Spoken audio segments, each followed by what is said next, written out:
James Creedon is back with us now, keeping an eye, of course, on all developments online on this story, everything relating to the Toulouse killings. James, tell us what you found. Well, Mark, the biggest development, I suppose, in the past hour or so has been pictures of the alleged killer online.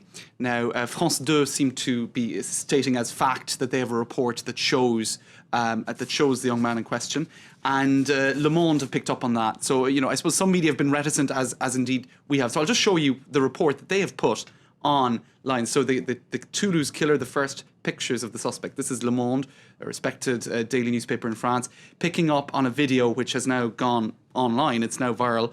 And the evening news here in France on the France 2 network were playing this video. So here you can see pictures of him. These are pictures dating back a few years. I think he was 21 at the time. He's now 24. And so you can see him there at the start of the video, and he reappears at the end, just driving a car around a car park. So that is the... So that's him. That's supposed to be him. According to France 2, who seem to have confirmed that this video is of the man in question, Mohammed. Okay, driving a car. Yeah. Donutting, exactly. They call it. That's doing Absolutely. wheel spins So, around a car he park. seems like a pretty normal guy then, but, if indeed it is he who killed all of these people down in Toulouse, obviously not so normal anymore. Well, in any case... He just seems like a carefree lad, doesn't he? A bit of a lad. That's right. And that would confirm what neighbours were saying, as you were saying earlier, Mark, that he seemed like a normal kind of guy. In any case, it's wall-to-wall coverage across all of the media. And just to show you kind of elements of what the coverage has been in the past 12 hours or so, a lot of confusion this afternoon, Mark. BFM TV, Rolling News Channel, as you know, they came out earlier this afternoon saying that he had been arrested in that residence in Toulouse. That was again then retracted. Le Monde's reporter on the ground saying that they couldn't confirm it, and indeed it wasn't confirmed. It's still he still hasn't been arrested. Other media, this is Orban Radio, talking about how Marine Le Pen, the far-right candidate, has had, I suppose, a massive amount of airtime across all of the media, including France 24. She's been they go down through the various different appearances she made this afternoon, and they're saying that, in one particular appearance, she spoke about having a referendum to have the return of the death penalty. So a story like this really plays into the hands of, I suppose, a far-right political discourse. So there she is across several media. Now, rather unfortunately, actually, that's our own Ebba Calando. I was going to show that later on. Of course, she's been a big feature in the media as well today.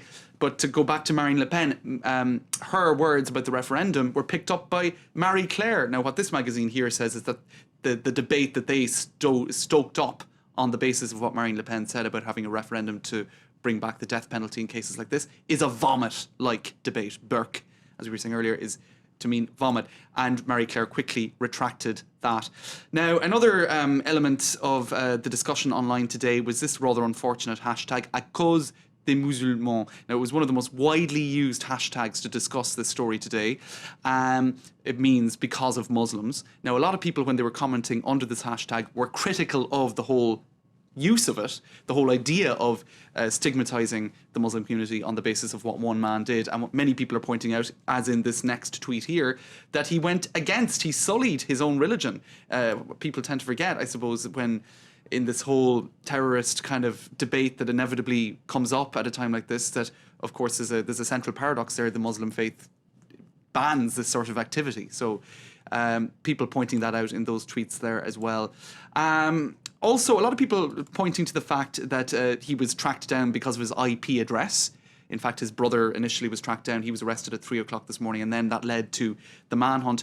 And some commentators saying that IP addresses in moments like this are actually going to replace almost, registration plates, because his scooter was also central to the inquiry. But IP addresses on computers are now going to be almost replacing registration plates in police inquiries. First killing March 11th, that was where there was a meeting where they were trying to sell or buy a scooter, and right. That's when the first soldier was killed, wasn't it? So that's where that relates to. That's right. The registration plate was also Sure. central to it, but they managed to locate him because of his IP address.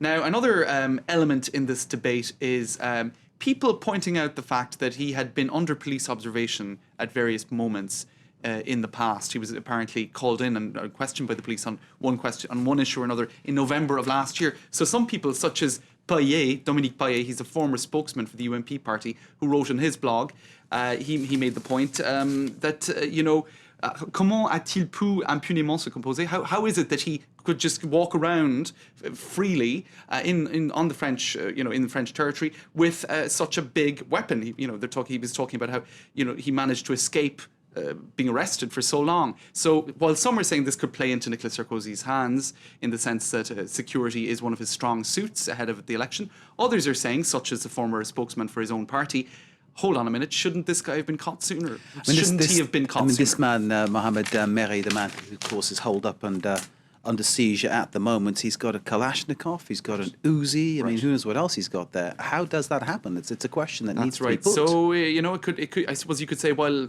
largely it is perhaps in an electoral sense positive for Nicolas Sarkozy in the sense that he is now the head of state. Once again, he's not just a candidate; he is the head of state, having to lead the country in a time of, I suppose, emotion. Others saying, well, shouldn't the Secret Service, shouldn't the police have been a little bit quicker on the job? Now, this particular person here tweeting also picks up on that point, saying.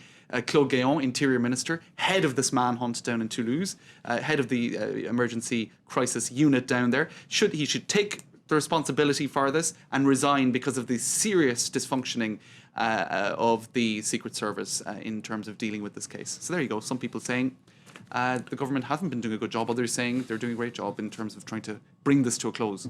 Indeed. James, thank you very much indeed. James, keep an eye on all things online on this story. There are developments, though. We've just been alerted to the fact that the assault on the site of the school shooting suspect's apartment has begun.